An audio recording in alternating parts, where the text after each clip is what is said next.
Shalom, selamat pagi Bapak Ibu, keluargaku yang diberkati Tuhan Yesus Kristus.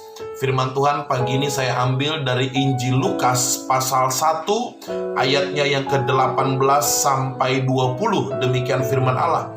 Lalu kata Zakaria kepada malaikat itu, "Bagaimanakah aku tahu bahwa hal ini akan terjadi, sebab aku sudah tua dan istriku sudah lanjut umurnya?" Jawab malaikat itu kepadanya, "Akulah Gabriel yang melayani Allah, dan aku telah diutus untuk berbicara dengan engkau dan untuk menyampaikan kabar baik ini kepadamu. Sesungguhnya engkau akan menjadi bisu dan tidak dapat berkata-kata sampai kepada hari di mana semuanya ini terjadi, karena engkau tidak percaya akan perkataanku yang akan nyata kebenarannya pada waktunya." Bapak Ibu, bicara mengenai kelahiran Yesus, ada satu peristiwa yang berbarengan dengan kelahiran Yesus, yaitu peristiwa kelahiran Yohanes Pembaptis. Yohanes Pembaptis lahir dari pasangan Zakaria dengan istrinya bernama Elisabet. Ayat yang tadi kita baca ini bicara tentang bagaimana ketidakpercayaan Zakaria akan perkataan malaikat bahwa dalam usia yang lanjut Elisabet akan memiliki seorang anak dan namanya adalah Yohanes. Kelak Yohanes akan membuka jalan bagi Mesias. Yohanes membaptis orang-orang sehingga mereka percaya kepada Allah. Bapak Ibu, pelajaran apa yang kita bisa ambil pagi hari ini?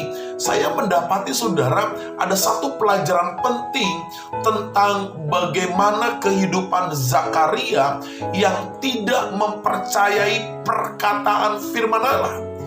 Gabriel diutus oleh Allah untuk menyampaikan pesan bahwa Zakaria dan Elisabet akan memiliki seorang anak.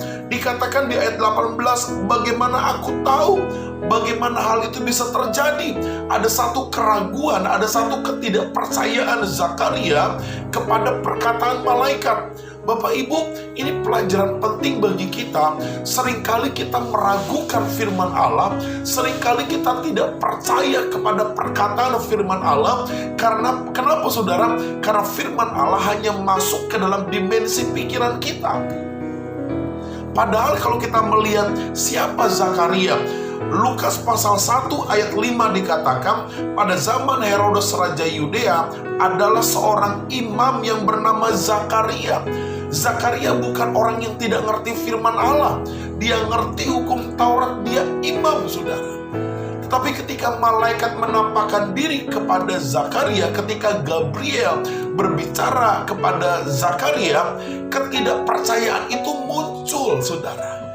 Bapak Ibu, keluargaku, mari, ini pelajaran penting bagi kita dalam menyambut kelahiran Yesus. Kita harus punya iman, kita harus punya kepercayaan yang sungguh kepada Allah dan firman-Nya.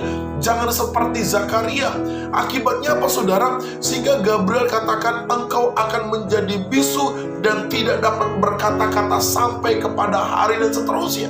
Dan betul Alkitab mencatat, mulai saat itu Zakaria menjadi bisu, tidak bisa berbicara apa-apa karena Zakaria tidak percaya kepada perkataan Gabriel. Tetapi sudah perhatikan baik-baik, dalam Lukas pasal 1 ayatnya yang ke-60, 61, 62, ketika Elisabet melahirkan Yohanes, lalu orang bertanya siapa namanya? Dan Elisabet berkata namanya Yohanes. Lalu Elisabet memberi kode kepada Zakaria suaminya untuk menegaskan siapa namanya. Dan Zakaria percaya kepada perkataan malaikat. Dia menulis nama anaknya Yohanes melalui isyarat, yaitu dengan menulis di batu, saudara. Dan ketika Zakaria mengakui anak yang bernama Yohanes, maka di ayat 64, seketika itu juga terbukalah mulutnya dan terlepaslah lidahnya. Bapak Ibu, ketika Zakaria mengakui perkataan malaikat itu adalah kebenaran, maka terjadi mujizat, terjadi kesembuhan, terjadi kelepasan di dalam diri Zakaria, dan dia bisa berbicara kembali. Bahkan di ayat 67 sampai 80, Zakaria menaikkan pujian kepada Allah. Bapak Ibu, pagi ini renungan firman Allah sangat sederhana sekali. Dalam momen kelahiran Yesus, ada juga peristiwa kelahiran Yohanes Pembaptis. Kita belajar dari Zakaria, jadilah anak-anak Tuhan yang percaya mengimani firman Allah menjadi sumber kebenaran, dan firman itu kita praktekkan dalam kehidupan kita. Pagi ini saya tidak tahu firman apa, firman Allah yang mana yang engkau pegang. Mari percayalah bahwa firman itu pasti digenapi dalam kehidupanmu. Selamat pagi keluargaku, Tuhan memberkati kita semua. Shalom.